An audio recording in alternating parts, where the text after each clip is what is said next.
We don't care where you were drafted. You outperform somebody, you're going to be on that football field. Now, again, there are extenuating circumstances where he drafted quarterback number 3 overall. Yeah, they're going to try him out for the next 3 to 4 years, even if he's not as good as anybody on that roster. But from Shadour's perspective, that's probably the case. Tyler Huntley, Shadour Sanders, Dylan Gabriel, Joe Flacco, Kenny Pickett, Deshaun Watson. There's a lot of names on that list, not a lot of good names on that list, so he can earn a job on this football team. The Early Line, only on SportsGrid. It's becoming just harder in general to do business from a money standpoint in general, let alone the competition. So yeah, Betfred closing up shop will be gone by tomorrow. We'll see if any sportsbook fills this void. It'll mean that there's a license up for grabs in Pennsylvania, which is one of the biggest states for sports betting and is home to a lot of other operators. At this point, we're getting to a time when no one's rushing into the market. Newswire, only on SportsGrid. It's edge rushers. That's where it is right now. And I think Myles Garrett is in a class of his own. I think TJ Watt's right there. I think Micah Parsons is right there. Certainly, those guys are very, very good. Myles Garrett is in a class of his own. He just absolutely is. When the advanced stats about the double team rate, his quarterback pressure rate, all of that, he just stands a notch. I don't want to say a big gap, but he stands a notch ahead of those guys. Game time decisions, only on SportsGrid. This is the moment every fan waits for. The countdown's over. The road to kickoff has begun. Play is here to stay. I'm not going to name names, Kevin. From win totals to player props, from division races to MVP debates, we've got eyes on every camp and data feeding 24/7, breaking down every angle across the league. Every pick, every edge, every line that matters. SportsGrid. Your road to kickoff starts now.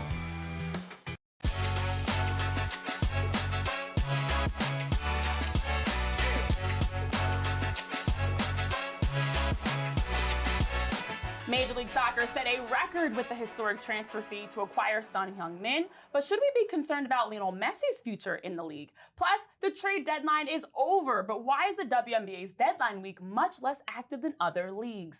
Hello and welcome in the front office for today from our FOS studios in New York City. I'm Renee Washington. And I'm Dan Roberts. Later in the show, it's day 2 of the fallout from the big ESPN NFL deal announcement. Our own Mike McCarthy spoke to ESPN President Jimmy Pitaro. We'll get into it with him on all the details of that deal. 10 burning questions on the ESPN and NFL. But first, let's get to the shoot-around. Yes, trailblazing news out of Major League Baseball as Jen Powell will become the first woman to umpire a regular season game in league history this weekend when she works the bases and plate for the Braves-Marlins series at Truist Park. Now, the former college and amateur softball catcher has been climbing the ranks, Dan, since she started her pro career in rookie ball in 2016, working through the minors, AAA, spring training, making history along the way, and now the 48-year-old fellow Jersey native becomes the 5th ump this year to make their debut in Major League Baseball. Yeah, I think it's very cool. And look, there's a time where it won't be a big story and headline every time we have one of these firsts, because it won't be the first anymore. It's good that we're calling it out, and it's good to celebrate it. But also, I think as this stuff becomes more normalized and regular, seeing women in men's sports, not just umping, refereeing, coaching, assistant coaching, will no longer have the first X to do Y, right? It'll just be run of the road. I agree with that. Now, the U.S. Open is making history with the biggest purse ever in tennis history at $90 million, a 20% increase from the previous record set last season. The men's and women's singles champions each will take home $5 million, and for the first time ever, the winning teams from the men's and women's doubles, the mixed doubles tournaments will each earn $1 million in prize money. Plus, there's also an increase in prize money for anybody that advances past the first round. The U.S. Open is big business, huge business. I mean, look, this is the most lucrative tennis major. It's the most lucrative anything in tennis. I'm going to see if the honeydews goes up another, inches up another dollar. But we're going to have a lot of correspondence, both on the reporting side, the written side, the social video side at the U.S. Open.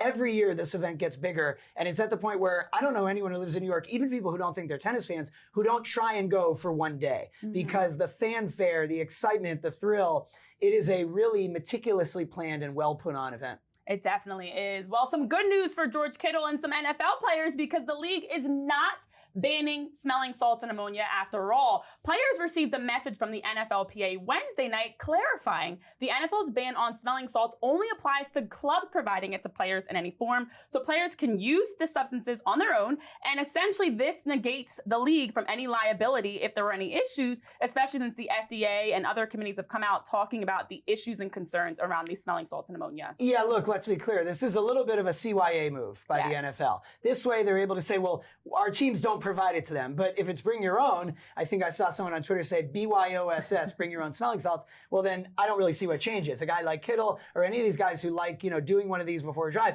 they're going to keep doing it. You just got to remember, got to bring your own, right? It's a little bit like a restaurant saying, you're not allowed to have Zins in here that we provide you. Okay, so bring your own. But it is interesting because, again, we're looking into whether this trickles down to other sports. BYOSS. So, over in the WNBA, the trade deadline ended 3 p.m. today, a time where we've seen playoff and title contenders like the Minnesota Lynx and Seattle Storm make moves to add pieces. But why is the WNBA deadline so much less active than other major leagues? Let's get into that in our main event. So let's welcome in our FOS women's sports reporter, Annie Kosovo, to talk about this more. Annie, welcome. Let's jump right in with one of the bigger trades we've seen ahead of this trade deadline, Aaliyah Edwards moving to Connecticut. What can you tell us about this deal? Yeah, Aaliyah's situation in Washington got interesting. As soon as they drafted Kiki Iriafen, there was an understanding maybe that Kiki would come in behind Aaliyah, but then as the season started and Kiki was moved into that starting role over Aaliyah, it became clear that, there was kind of a tight situation there in terms of minutes on the court. And Aaliyah is someone who last season proved that she's a future star in this league. And so I think this trade was really just about getting her back in a situation where she's going to continue to develop. She's going to continue to get those valuable minutes. And the interesting thing about this is Connecticut's got a deep roster in terms of their forwards, their centers. And so the lineup there, the starting five there, it'll be interesting to see how her role shifts there. But there is a clear idea of how she'll get more minutes in Connecticut over Washington. Is this a weird time, Annie, for a star player to be going to Connecticut? I mean, you were in this chair 2 days ago talking about the potential sun sale. We've talked about, or you've reported on the exodus that team saw right at the end of last season. Yeah, you know what? I think for a player like Aaliyah, the future in Connecticut being, I guess we could say, up in the air could be perceived as an exciting one. I haven't spoken to her, so I don't want to speak for her. But if I'm Aaliyah Edwards or any player on the Connecticut Sun for that matter, I'm excited about the change that's incoming because it's not a matter of if, it's a matter of when. And when you hear about the buyers, the interested parties in this franchise, we know, Boston's in the mix. We also know that Houston's making a huge play for this team. So those possibilities are intriguing to me. Now, when you look at the league's trade deadline in comparison to others, I mean, we just had Major League Baseball's, which was a frenzy down to the final second with massive moves being made. It feels a bit different. I mean, of course, we haven't heard nearly as many moves. It's been a little bit quieter. And I wonder, how does free agency impact the trade deadline, especially since about 80% of players will be free agents coming into next season? Yeah, when you look specifically even at this trade between Washington and Connecticut, right? Aaliyah Edwards and J.C. Sheldon have the same salary. So there's a reason for that. I mean, we could talk about this for days, right? But both Connecticut and the Washington Mystics have an abundance of money left on their salary cap. Regardless, though, when you're making a trade in the WNBA for other teams, they're not working with that much money. So that even trade, as we saw with Aaliyah and JC, is a great example of what oftentimes happens in the W in terms of those salaries having to be a fair trade, an equal trade in order for both teams to come up with you can't go under the cap. You can't overspend on a trade. And so because of that strict salary cap, it really limits what teams are able to do. Again, in Connecticut and Washington, they both have a ton of cap space. So things are a little bit different in this situation. But I found it interesting that it was this fair salary for salary, like for like. Exactly, because again, that's really indicative of what goes on in the WNBA across the league. When we talk about the trade deadline, obviously we're talking about salaries. Hard not to think about the ongoing CBA drama. Yeah. What's the very latest that you're hearing? And of course, just yesterday we were lucky enough to have Diana Taurasi in here saying basically salary is the thing. We can talk about all the rest, but what we want to see is player salaries come up. Yeah, I mean, the players are going to continue to stress that salaries is everything. Like, that's their big sticking point. They're not willing to budge on their expectations as far as salaries increasing. But I think the more interesting component when we're talking about the trade deadline and the CBA is that we know a number of players, I mean, the entire league essentially are going to be free agents next year. So what we've seen at the deadline are teams like the Minnesota Lynx going after a key player like Dejanay, who you essentially only have for this season. There's no guarantee that she'll be back next season, but you make a move like that because a player like Dejanay has the potential to push you over the edge in that pursuit of a title. So I think that's why we're seeing, some of these contenders be more advantageous with moves. And then on the flip side of that, you have the Dallas Wings acquiring younger players who will still be under contract, like Diamond Miller, for example. Aaliyah Edwards, JC Sheldon, these are two players that will still be under contract. So again, the Connecticut Sun going after Aaliyah speaks to the fact that they want a player of her caliber under contract, under their control as they move through free agency in the new year. Well, thank you, Annie, for joining us to weigh in on the WNBA and continued coverage that you're doing around the league and other women's sports that people can check out on our Front Office Sports website. Well, coming up after this break, we're talking Major League Soccer's latest big face of the league that joined Korean superstar Son Heung-min, and also the future of Messi in the league right after this break.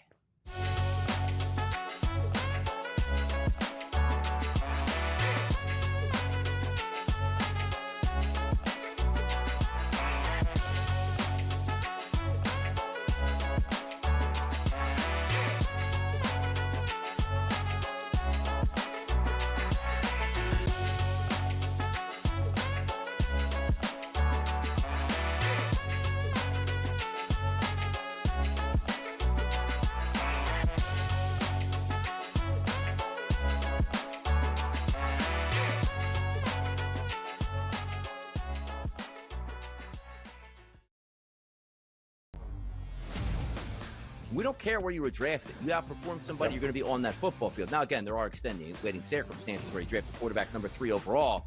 Yeah, they're going to try him out for the next 3 to 4 years, even if he's not as good as anybody on that roster. But from Shadur's perspective, that's probably the case. Tyler Huntley, Shadur Sanders, Dylan Gabriel, Joe Flacco, Kenny Pickett, Deshaun Watson. There's a lot of names on that list, not a lot of good names on that list, so he can earn a job on this football team. The Early Line, only on SportsGrid.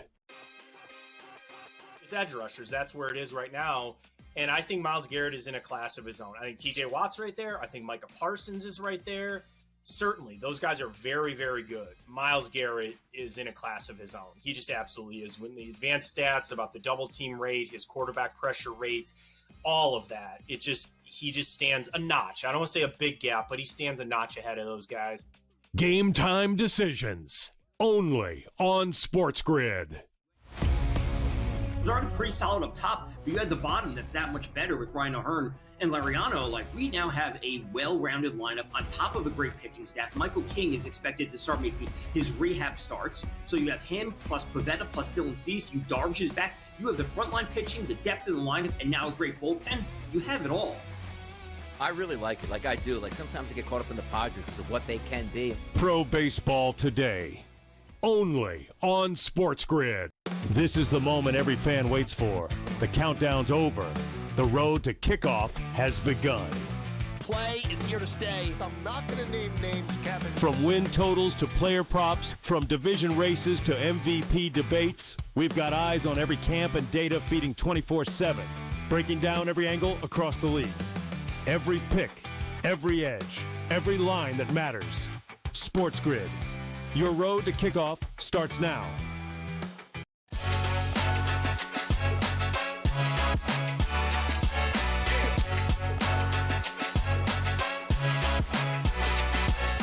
welcome back into Front Office Sports Today alongside Dan. I'm Renee, and we've got the details of the big news as one of the best Asian players of all time, a top 20 goal scorer, top 20 assist holder in Premier League history. Son Heung-min is heading to LAFC on a record-setting transfer deal as a designated player. So with that, what does this mean for Major League Soccer? Let's welcome in MLS and U.S. men's national team insider himself that's contributed to Give Me Sports, SoccerWise HQ, and CBS Sports, Tom Bogert. Tom, so great to have you back on the show, talking more MLS with you. What are the details of this record-setting deal? Yeah, thanks for having me. So the details are, this is one of the biggest signings in league history. Son Heung-min is now the new league record transfer. LAFC paid $26.5 million to Tottenham, sources told me. And this is not quite Messi, but it's just the next level. When you look in global soccer about who can move the needle, Messi, Ronaldo are in their own stratosphere. Neymar might be there. And then obviously you have like Mbappe and a couple others that like obviously are no chance to go to MLS at this stage. Son Heung-min is right there. And particularly for this city, the Korean population in Los Angeles is the largest in the world outside of Seoul. This is going to be an absolutely groundbreaking signing off the field. And I usually don't like to talk about off the field subs first because first and foremost, what matters most, he's going to be awesome on the field for LAFC. And that's going to make everything work. Wow. And Tom, let's stick with, the effect that this could have for MLS. I mean, there's a reason that this sets a new record for transfer fees. We had Gareth Bale on this show just a few weeks ago talking about his 1 year spent in Major League Soccer. And he said, also look, honestly, also with LA and also won MLS Cup that year. But he said, look, the salaries need to go up. It comes down to money. So are we going to see the salaries keep rising for MLS? And that could help the league's kind of image get away from the idea that it's the retirement league where international stars come to play out their final years. Absolutely. As the money continues to raise, as the profile continues to raise, and as the base level quality continues to raise, all those things need to happen in conjunction because you look at the Chinese Super League, they had a ton of money, but the base level of quality outside of the handful of stars that they brought in, it didn't work. Unsustainable. And the league went back to what it previously was. Saudi Arabia has been good at this, at that it's not just we're going to get Ronaldo and we're going to get a couple other really good players. Like every top team in Saudi Arabia would be able to compete in Europe because they have like 8 really, really good players and the Saudi Arabian academies and development has gotten better. So when looking at MLS, it's the same thing. First of all, MLS cannot compete with the Saudi money, right? So if a player wants just money, he's not coming here. But MLS has the benefit of the lifestyle, of the country, of now the money's coming there too. Because you need to be in these conversations. I'm sure Son Heung-min is going to be probably the second highest paid player in the league behind Lionel Messi. And again, that transfer fee at $26.5 million is serious. That is the third time since the end of last season that the MLS league record transfer has been set. $16 million by FC Cincinnati to sign Kevin Denke, $22 million for Atlanta United to sign Emmanuel Latte-Lot, and now the $26.5 for Son. So everything continues going in that direction, but it has to be a steady climb rather than just one big signing and then, okay, that'll fix it. And it feels like such great timing that this move happened. Son Heung-min did mention there was, of course, interest from Saudi Arabia, chose Major League Soccer over going to play there. But as you mentioned, off the field, the impact on the heels we talked about on the show, even looking at the Korean and the Asian audience in LA, period, with such a team like the Dodgers and having Otani, Yamamoto, Sasaki. But then on the field, you're bringing in a 33-year-old player that is in his prime, in a great spot in his career, that chose Major League Soccer. What does that statement say for where Major League Soccer is right now? That not only is this the third record-setting transfer fee, but we are getting one of the biggest names in the game, one of the biggest out of the Premier League, choosing Major League Soccer. Right, and again, at age 33, like, he's not 27, right? Like, so this is the end of his prime, but like, it still is his prime, as you say, and I think that's important too. And you look at what Son did last year for Tottenham. I think he had like 18 goal contributions and something around 2,000 minutes. That is elite. His underlying numbers are elite. He's going to play a different role in Los Angeles. He should be more central, which I think is going to lead to even more goal contributions. And again, like Tottenham, they won the Europa League, but they were the 17th place team in England. So it's not like he was just a guy in the mix where like, oh, we're winning 3-0. I'm going to go get a tap in to make it 4-0. No, all of his goal contributions were vastly important and games that they were mostly losing. So Son Heung-min, again, while he's not in the middle of his prime, he's still absolutely at the top of his game. And I think that this move, and like he's tweaked the way he's played a little bit. He's still physically really, really strong. in terms of his athleticism. Obviously, his quality, his intelligence, everything else is going to stay there. But the way that he'll go from an out-and-out winger to more centrally. And that's what players do when they get older. And that's what the smartest players do. And like his game, I think, is going to age really well. Mm-hmm. Tom, let's stick with Messi. You know, you mentioned the Saudi money that players could get. His contract in Miami is up soon. Do you see him re-upping in MLS? And of course, it's worth mentioning, this is an unprecedented example for this league of a guy who actually personally has a benefit from the TV deal with Apple, which I just feel like I'm always reminding people of this. It's so singular. We were able to ask MLS Commissioner Don Garber about the Apple deal recently. He was defending it, saying that people don't understand it's also about the international viewership. Mm-hmm. I'd be interested if you buy that argument and where you think Messi goes next. So I'll start with the Messi question. Yeah, he's staying. Like, I don't know if he signed anything or not yet, but like everything that I've heard over the last months and year, that he'll be here opening Inter Miami's new stadium. So that's all great. Hey, maybe he changes his mind, but I doubt it. With Saudi Arabia, so he's an ambassador to Saudi. Like he still has that like tourism, I believe is technically what the role is. So he's still getting money from them. He turned down, I'm not exaggerating when I say $1 billion tax-free when he decided to go to Miami instead of go to Saudi Arabia. So again, the allure, the money, everything else that they have, it's going to be there. But Messi wanted to be here. He chose to be here. And that's why the league had to get creative and say, okay, well, we can't give you $1 billion over 3-4 years. But what we can do is Apple TV cut. What we can do is you'll get 5% of the team when you retire at a fixed cost of what the valuation was when the team was valued before you came, because obviously the valuation has jumped significantly. In terms of the global viewer and stuff, I get it. I'm not a business guy. I'm not smart enough. I don't right. So I leave that to the experts. But for me, it is important to go to new frontiers to find growth. But man, we really cannot lose the focus of the core MLS fan, whether that person is in Los Angeles or Seoul or London or New York or Alabama or Atlanta. It doesn't matter. We need to be catering more to the core fan than we are right now.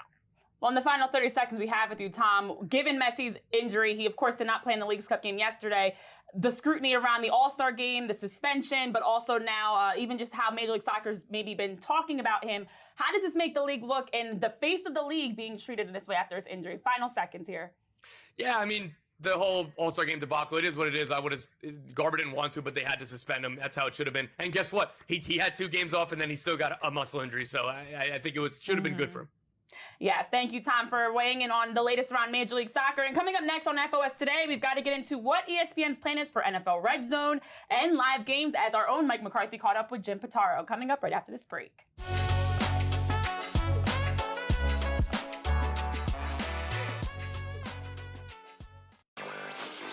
They're in a decent spot. They actually had a really great quarter this past quarter, and they're crediting what they're calling a smarter approach to sports betting and player quality, not just being lucky and being on the winning side of more bets.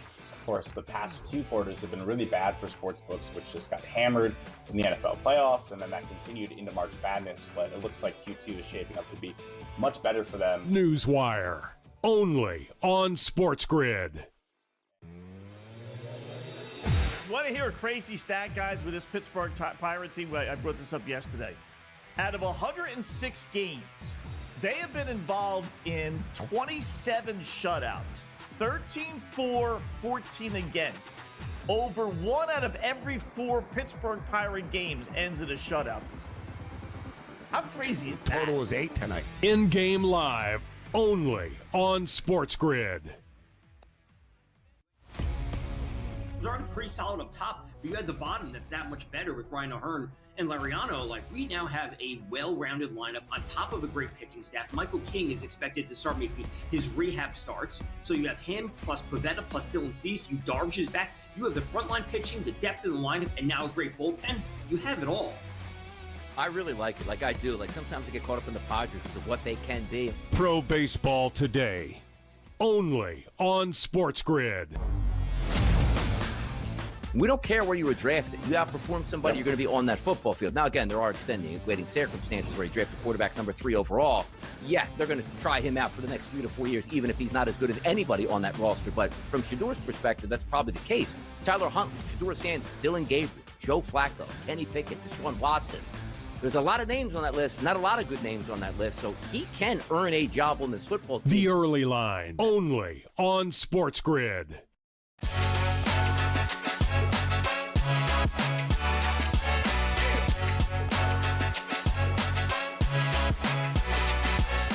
Welcome back into Front Office Sports today alongside Dan Roberts. I'm Renee Washington, and the ESPN deal with the NFL is finalized.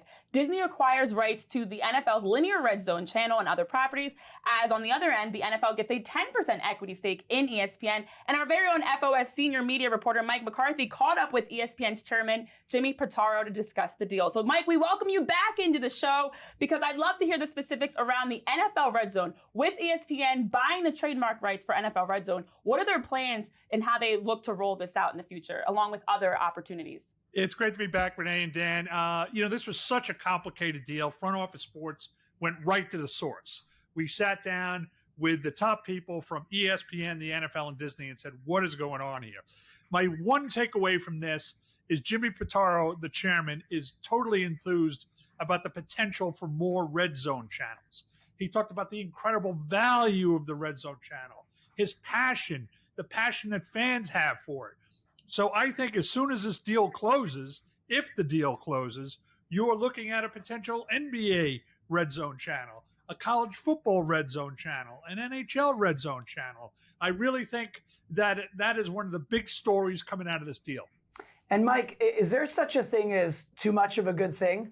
I mean, when it comes to revenue and milking something for all it's worth, from the perspective of the networks, no. But in terms of fans, I mean, isn't there a little risk here? And I know right now we're all getting ahead of our skis with how many things they could do, but if they do a hockey Red Zone, a college football Red Zone, a college basketball Red Zone, NBA Red Zone, at some point is it like, oh, okay, enough.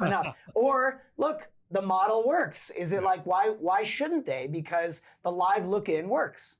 It's a great question, Dan. You don't want to, as you say, kill the golden goose by giving people too much. But I think these whip around shows fit today's consumer and fit today's viewers. We want it quick. We want highlights. And I'll give you a great example. What was one of the big hits of the Paris Olympic? The Gold Zone, which was basically just a copy of NFL Red Zone, except with Olympic highlights. They even brought in Scott Hansen to host the thing. So it was a huge hit. So I think the Gold Zone is really an example that you can apply this model to other sports. And now, what is the plan around how they're going to be broadcasting live games specifically? Well, it wouldn't be an ESPN deal unless they came out with more than they went in before, right, Renee? So they are going to come out of this deal with 28 games rather than the old 25. Now, let's face it, live games are the beachfront property of entertainment world. That's what everybody wants. And ESPN is going to come out of this deal with more games, which is exactly what they wanted. And don't forget, they've got their first 2 Super Bowls coming up in 2027 and 2030. That's been a dream of ESPN since they launched the network in 1979. Mike, real quick, I want to make sure we mention that your 10 questions with Pitaro and the NFL media exec Hans Schroeder are up now on the site at frontofficesports.com. We talked about Red Zone and what they could do there. We talked about live games. What's one other part of this deal or question you got answered that was surprising or interesting to you? Well, I think, you've been on this, Dan, which is everybody's assuming this deal is done, right?